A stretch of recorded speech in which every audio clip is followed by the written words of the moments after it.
Welcome to Grit, the Real Estate Growth Mindset podcast, hosted by Brian Charlesworth, founder of Sisu. Sisu provides growth automation software for real estate. You'll hear stories from real estate thought and technology leaders, team owners, and brokers on how they grew their business in a rapidly changing industry. You'll learn how to transform your brokerage and teams into a high-performing and analytics-driven business so you have a new, durable, competitive advantage against disruption in your market. So let's get right into it.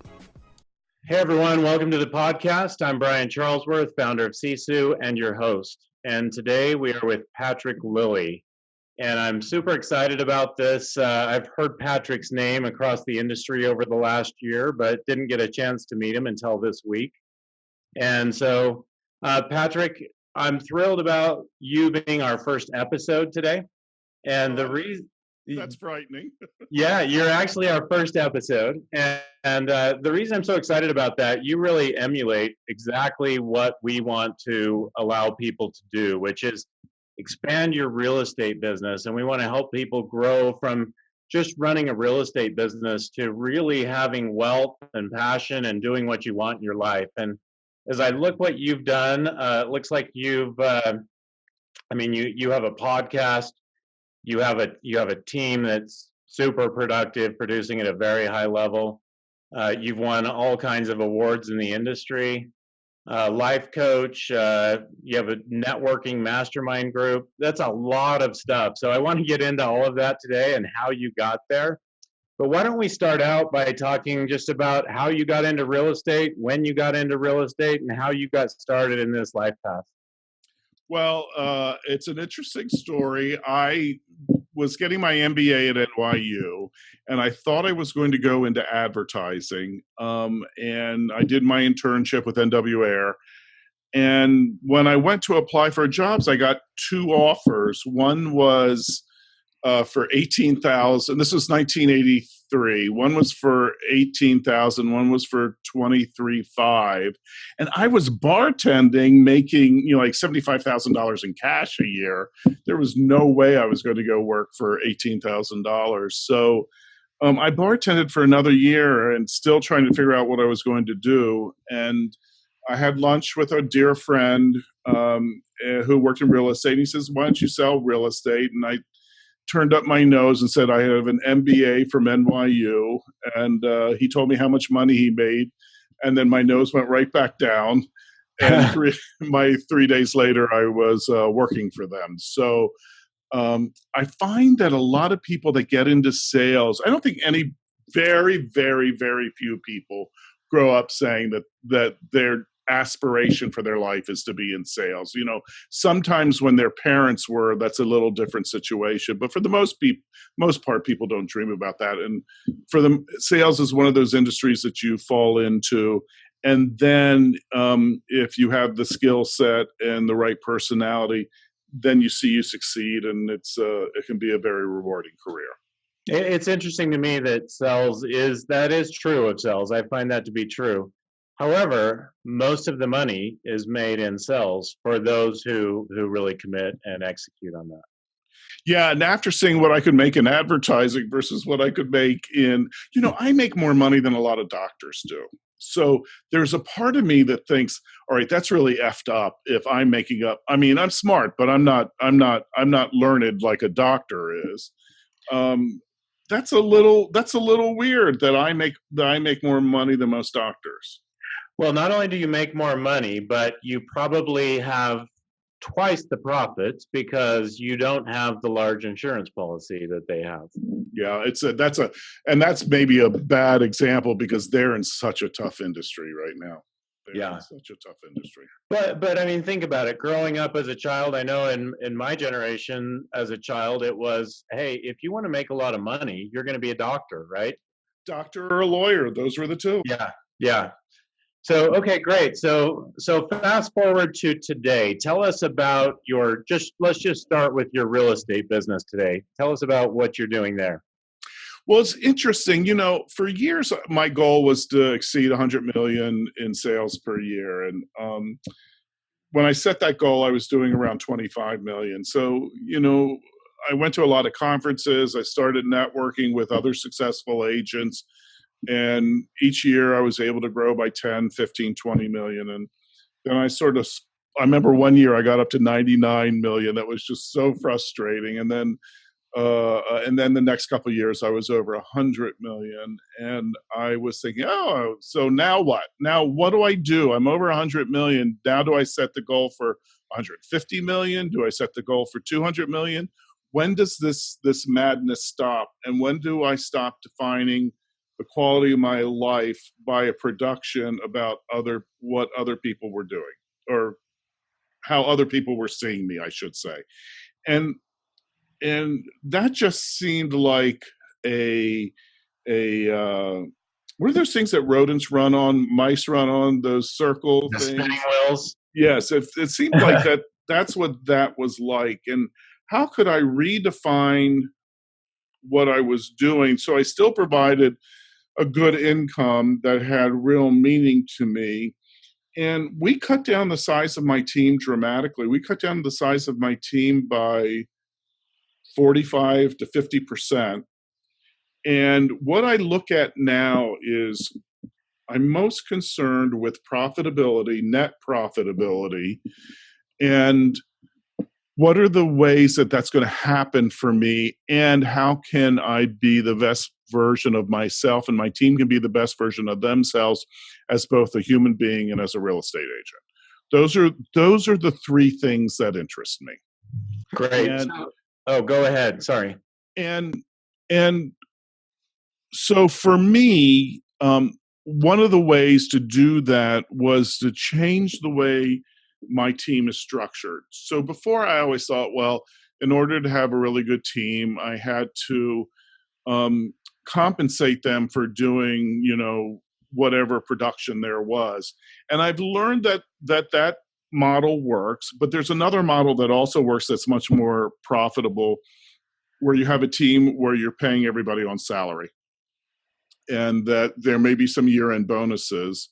But there are a lot of people who like to have that hard, fast income coming in, that they're not taking the risks that you're taking in order to produce, whether it's a good year or a bad year, and that they're interested in doing a good job. They're just maybe not that strong at lead generation or that sort of thing.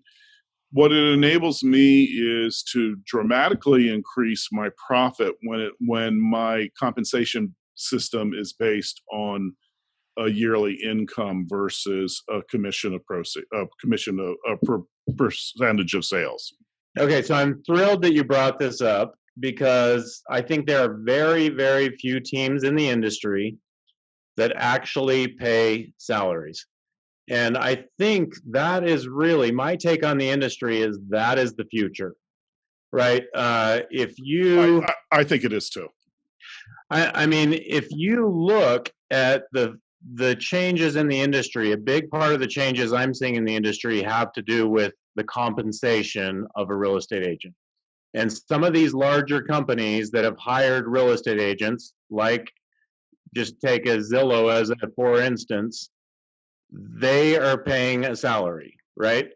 And so the compensation for the agents is changing. So how did you decide, and when did you decide to get the nerve? Because it really, I mean, it's a brave thing to make that change and say, I'm going to switch to salaries. I'm going to front the money whether my people are successful or not, knowing that if they are, you actually have a much higher profit margin.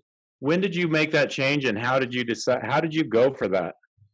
Well, it wasn't a direct financial decision initially. It was, I had a team of really amazing real estate brokers who could all have been on their own doing really good business. And in order to keep that type of person happy, you have to keep on giving them more and more and more. Mm-hmm. And I got to the point of, I just don't want to give them more and more and more, because they're never going to be happy. Mm-hmm. As long as they're thinking percentage. Yes. They're never, ever going to be happy. Number one. And number two, managing those egos is time consuming and draining at times for me personally. So one of my goals was, how could I be that highest version of myself who wants to be a kind, caring, compassionate human being who works hard for his clients and looks to try to make a win-win scenario for everybody involved? How can I still do that and not have to put so much of my energy into my top producing agents? And it seemed like the best solution to that was to decrease the size of the team, to go over to a salary system that would free me up mentally to do what I do best. So Which is what? What are your talents? What do you do best? Unfortunately, I think I do a lot of things really well, which is part of my problem. But it's part of my problem for saying no. But I'm really good at connecting to people. I'm really good at generating leads. I'm really good at having people trust me. Even when I always sound confident. I mean, let's just be honest. A really good broker sounds confident. That comes second nature to me. Like I will do things for the first time, and I will sound extremely confident, and and half the time I'm bullshitting it. When I'm doing it for the first time. So that ability to generate leads, to generate business, I know I can make money. And I just didn't want the headache of what that was for a big team. So what has happened since then is that because I've taken the superstars off of my team, or we've agreed mutually, or they've gone on their own, there's a combination across the board. What that has enabled me to do is dramatically increase. So my profitability is up to about 65% right now. Oh, wow. Of gross income. So that's pretty high. And, if you're a team with about a 35% net profitability, you're doing pretty well. I know a lot of teams are a lot lower than 35% net profitability. So I'm up to 65, 68%. And that's because I don't have to do 120 million to make the same amount of money. All I have to do is 50 million to make the same amount of money. So frankly, I'm not working as hard as I used to.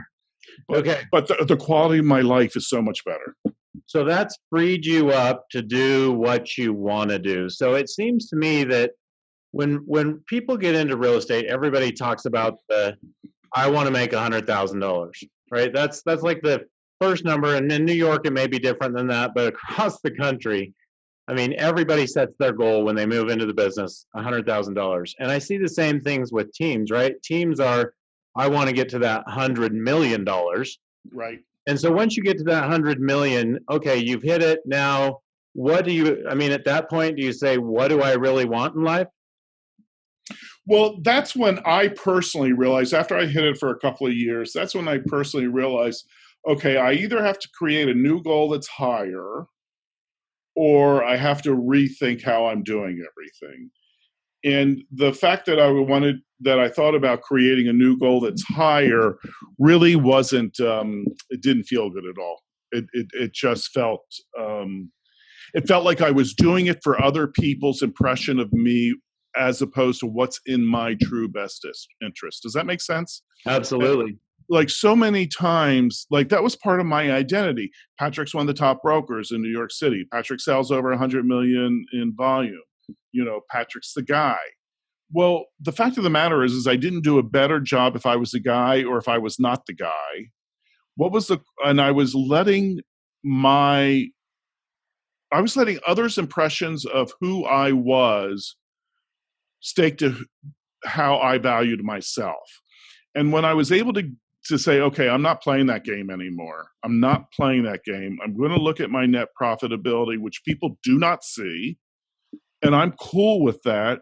And I don't need their reinforcement to value who I am as if I'm a really good broker and as a really good human being. Does that make sense? Yeah, absolutely. So as I listen to you, it seems like once you hit that a couple of years, your what's important to you changed. So Correct. I'd love to hear, like, what is your why today? Like, why do you do this? Why are you in this industry? And I think that gives us a segue to, why are you doing other things now? For a long time, I'm guessing you were just focused in real estate. You've freed up time now.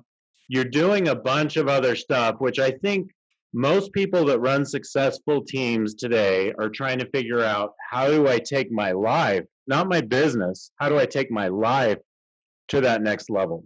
And that's really what I want to talk about. How did you do that? All right. So,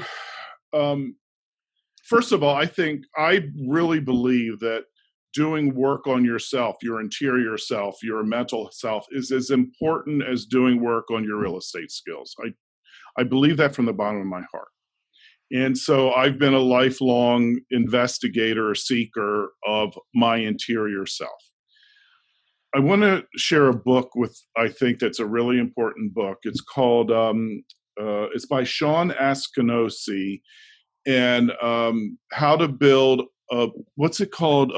Something like creating a meaningful business from a soul-based level. I've totally messed up the title of this, but look up Sean Askinosi, Askinosie. He's going to kill me for mispronouncing the name. We will look that up and we will get it out to the listeners. Okay. It's a really important book, because what it says in the book, I think it's a really important book. It says in the book is, whatever your biggest trauma, the thing that affected you most negatively, can be the thing that provides the most meaning in your life.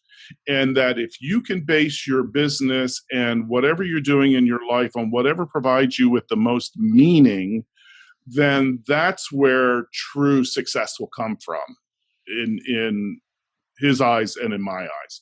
So let me give you an example. And I'm not saying this to upset people that are your listeners. I'm saying this just to know before I say this, I've gotten to a place that I'm really good with the information I'm going to share. I don't want this is going to shock some people. Both of my parents committed suicide 20 years apart. And you can imagine that's really difficult to deal with. And it was for me and my siblings. What I got out of that was that was the biggest trauma in my life. What I've gotten out of that is, what provides me with the most meaning is when I'm able to shift my perceptions and your perceptions of what's possible in terms of how you think, feel, live, be, do.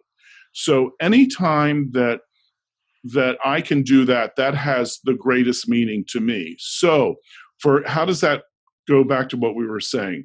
So it goes back to, let's say, my mom who killed herself when I was in college. That goes back to me, if I'd only been able to had that opportunity to change the way that she thought about her life, the way that she was in her life. Now, the fact of the matter is, even if I did give her that opportunity, she probably would have killed herself anyway. That's not the point. But just giving the people the option to think differently about how they are and who they are in the world and how they react to other people brings real joy and real meaning to me. So consequently, when I was at that peak of in terms of outside volume that I was doing, that wasn't my focus. So the focus has been, for the last 7 years or so, is how can I, one, reach out to real estate brokers and give them other options of thinking, feeling, being, working, emoting, you name it, being spiritually connected. Those are the things that really inspire me and make me feel good.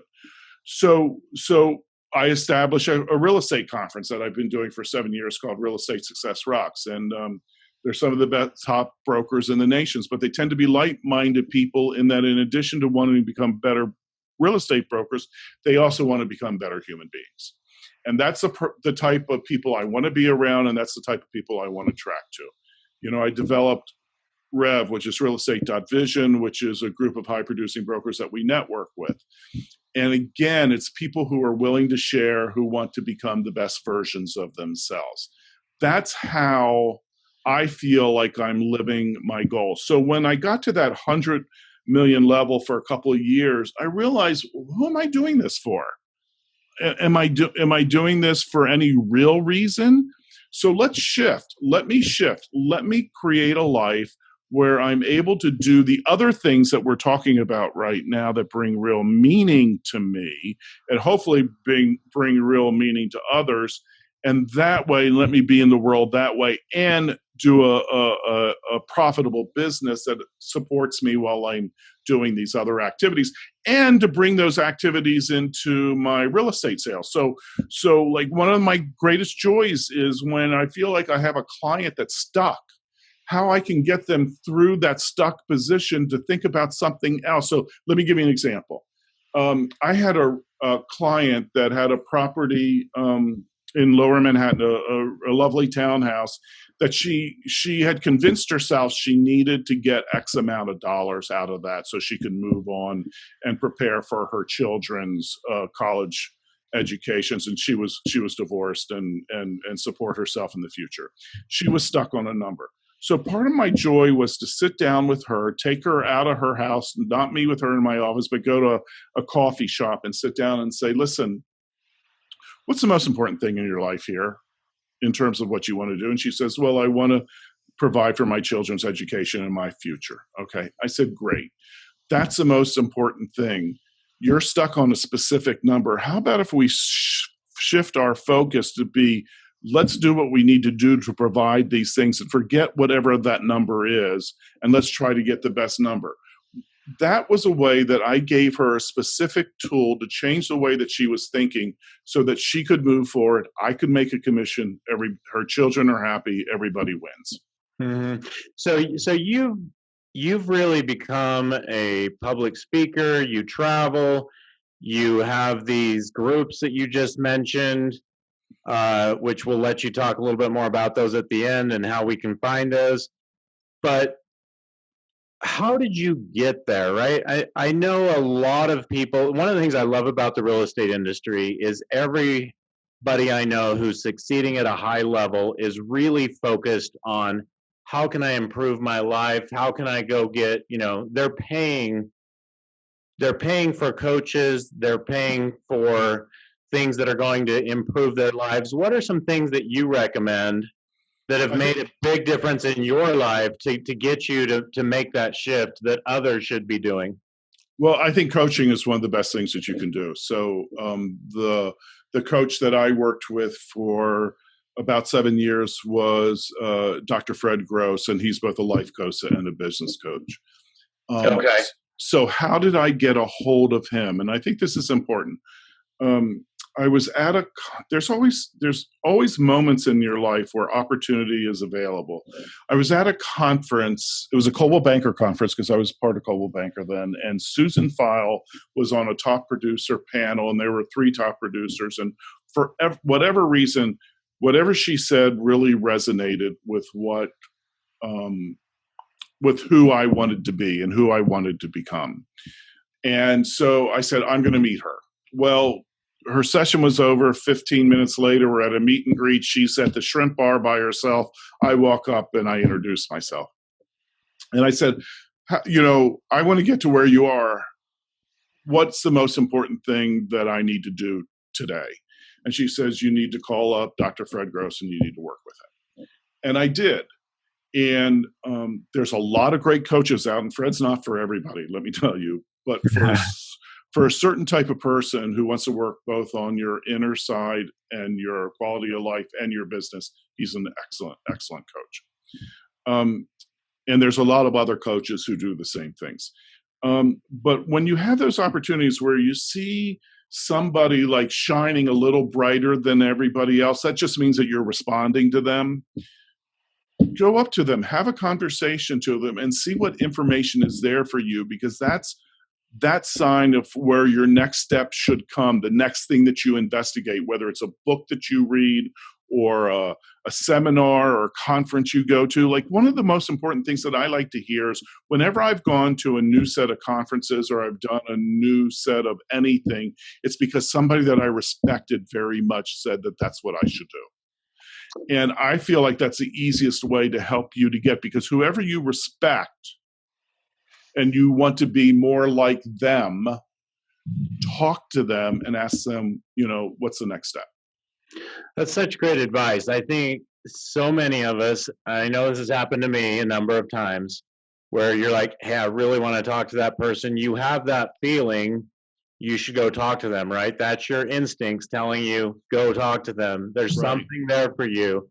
And how many times do we not take that opportunity? It's very similar to feeling like you have a business opportunity and not moving forward with that. And those are, when I look at, life as a 90-year-old looking back on life, those are the regrets we're going to have, right? Yeah. And let's, I think being open to opportunity is several different elements. It's one being receptive and listening so you can hear when that information comes in. If you're always doing, thinking, this is my next step, you're not allowing that information to come in about where real opportunity lies. So if I'm always saying I should do this next, then I wouldn't have had Susan telling me you need to go see Dr. Fred. All right. I needed to be open and not plan every step of the way and take other information as it comes to me. The other thing along that line of opportunity is our market's going to turn. It always does. It may be turning now. It probably is. There's opportunity in down markets. If you just keep your eyes open and keep receptive about where there are things that you need to shift to do, you can be extremely successful in a down market. Just look for those opportunities and be open to them. Don't get all caught up in, sales aren't happening the way they used to. Thank you for sharing that. So the economy is going to change, right? I mean, and will that impact your team? Will that impact everybody else's team? Yes. Probably. So let's talk about some of these other pillars that people can be doing as they're a team owner and building business. How can they build their passions like you've done, as well as build wealth, right? There are a lot of things you can do other than just your standard real estate stuff. Maybe talk to us about some of those items. And I think in this industry, I mean, an example would be I run into so many team leaders are now just, instead of fighting the iBuyer thing, they are becoming iBuyers. Yeah, right?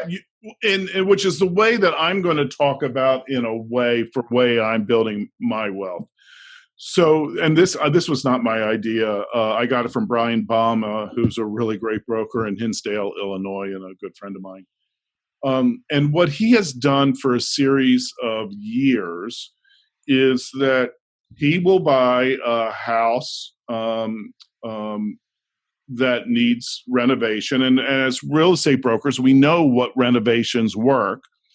He'll live in it for a minimum of 2 years as his primary residence, and renovate it and then sell it. So if you are a single person doing that, the first $250,000 of your capital gains you don't have to pay. And if you're a couple, then the first $500,000 of that gain does not have to be paid for capital gains.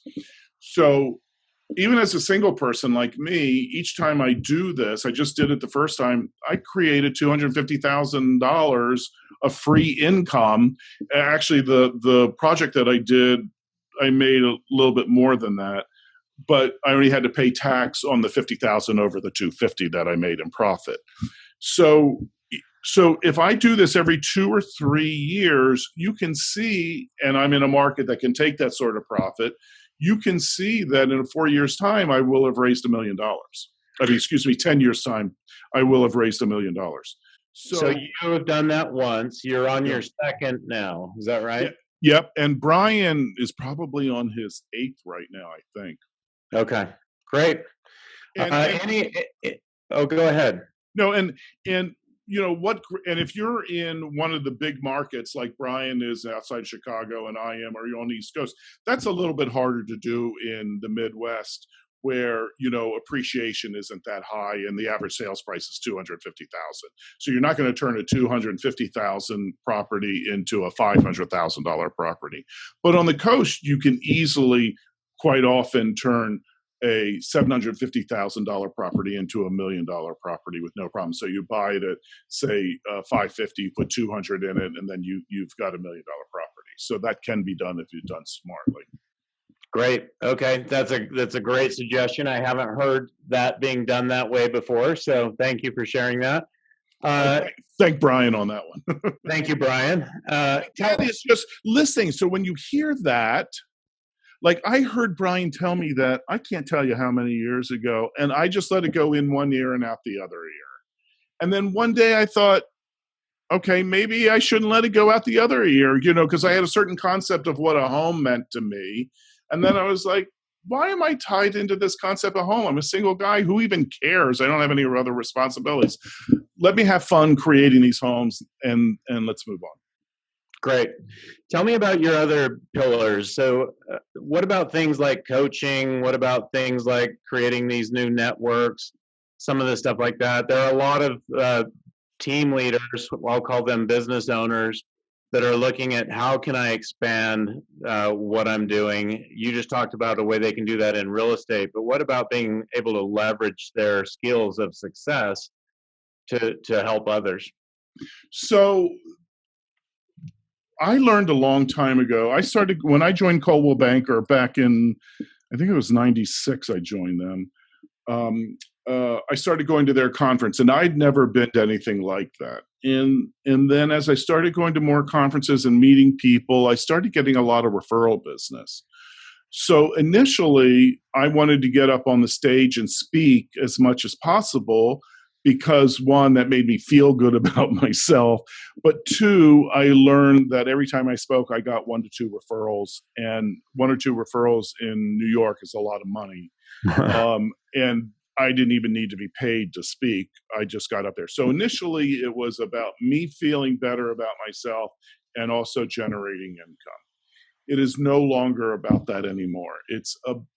Don't get me wrong. I still like generating leads and making income. It's not about that, but I don't need to feel good about myself anymore. It's more about how can I share what I know with others so that they think, feel, emote, be, do, whatever differently, giving them other options to thrive along the big picture that we talk about. So when I speak now, it's generally on subjects about changing the way you think and transforming your life if you're open to that. Those are the things. So like one of the things I'll do is I'll go into a company, like I did this with Vanguard, which is a really good company in San Francisco. And I went in and I met with 8 of their top agents. And then we did a 1-day mastermind. And they found it, and it was again about shifting the way they think about their business. They said it was one of the best things that they'd ever done. They've become an important part of my network, and they've sent me quite a few really high-end referrals, which has been lovely for me. Awesome. So that was a way that I can just tie everything together about how I want to share my passion, how I want to still make a good income, how I want to generate leads, and how I can change other people's minds about how their lives can be. That is like the perfect example of that. And I didn't even charge to go speak to them, except for, my cost of airfare and putting me up. So it was a win-win for everybody. And, you can believe that the world is abundant, or you can believe the world is scarce. And we have some leaders these days that say, if I win, you have to lose. I don't want to be that person. I want to be that person that says, if I win, you can win too, because the world is abundant. So those are things that are important to me. And every decision that I make about what I do is it going to be in my best interest? Is it in other people's best interest? And I've added a third one, that is it in the world's best interest? And those are the 3 things that help me decide if I'm going to say yes to something or no to something. That's great. Before we wrap up, I'm just curious, what is that one nugget? I mean, you've talked about a lot of important things with changing your mindset and things like that. For those team leaders that have successful teams, they may even be at the $100 million mark. What is the one piece of advice for those teams or brokerages, right, that are successful, but what's the one piece of advice you can give them that might make the biggest impact on their lives today at that stage in their life? I'm going to combine the two. So I think the quality of your hires as you're growing your team is the most important thing that you can get, and go out of your way to get the really best hires. I think that's elemental. And by creating the best hires, you can create a team that's going to free you up to do more of the things that you want to do in your life. So if you have a strong, effective team that can run a lot of things that you delegate, that frees you up. So again, it comes back to good hires. Great. Okay. I have a just 3 quick questions. I just want you to give a one-word answer. So your favorite book? My favorite book was the book by Sean Askinosi recently. I really can't recommend that enough to read. It was it's an excellent book. Okay, great. And what's your favorite thing to do? I play tennis, and I love playing tennis. And you're a tennis player. Yeah, and I love to travel. I've been to, I think, 78 countries so far, and I'm going to Laos over Thanksgiving, so that'll be 79. So did you go to the U.S. Open last week? I'm not important enough to get a good seat. So unless you're a corporation, you have to sit really high up, and I have vertigo. So no, I watch it from TV. And it was kind of that final, the men's final was exciting, and so was the women's final, to be honest. Yeah. Okay, last question. What's your favorite place? My favorite place in the world, I would have to be Bhutan. Bhutan's my favorite country. I've been there several times, and awesome. I really love it. And there's a fourth question. Would I be willing for you to buy me a new Tesla? And the answer is yes. Well, there is a fourth question. It's really, how do people get a hold of you? And on the coaching front, it sounds like, I mean, you love to go out and travel and coach or speak, I should say. Tell us if you want people to get a hold of you for that, or what would you like to see happen there? So my umbrella site is patricklilly.com, Lilly. You can get to all of my other activities from that one site. You can get to my real estate places. You can get to my coaching places and all that sort of thing. I guess the thing that I enjoy doing in terms of coaching wise is being able to come out to different parts of the country, or North America for that matter, and sit down with the really top agents and work with them to, give them some new ideas about how to grow their business. That's really, I find that very, very rewarding. So that maybe it could be structured, if a company brings me out, that I could give an hour speech to the entire company and then work the rest of the day with their top agents in a very personalized mastermind. And any chance you can give me to speak, I'll usually say yes if I can make it happen in my schedule. Okay, everyone. So I think it's a great opportunity for a lot of you to pick up on. A lot of you would probably think, I'm not going to call Patrick, but know that he's excited for your call. Give him a call. Reach out. Patrick, thank you so much for joining us today. It's been great, and thanks for being our first podcast. And I feel honored. I didn't know I was going to be the first episode, but thank you. I appreciate that, buddy. Yeah, thank you. Have a great day, and look forward to staying in touch. So there you have it. Thank you for joining us on our podcast. If you have an interest in a free 7-day trial of Sisu, make sure that you use the coupon GRIT, that's GRIT, to waive all your setup fees and receive a 10% discount on your subscription. If you enjoyed listening to this podcast and want to subscribe, search GRIT, the Real Estate Growth Mindset Podcast, on iTunes. And with that, we'll catch you next time. Take care.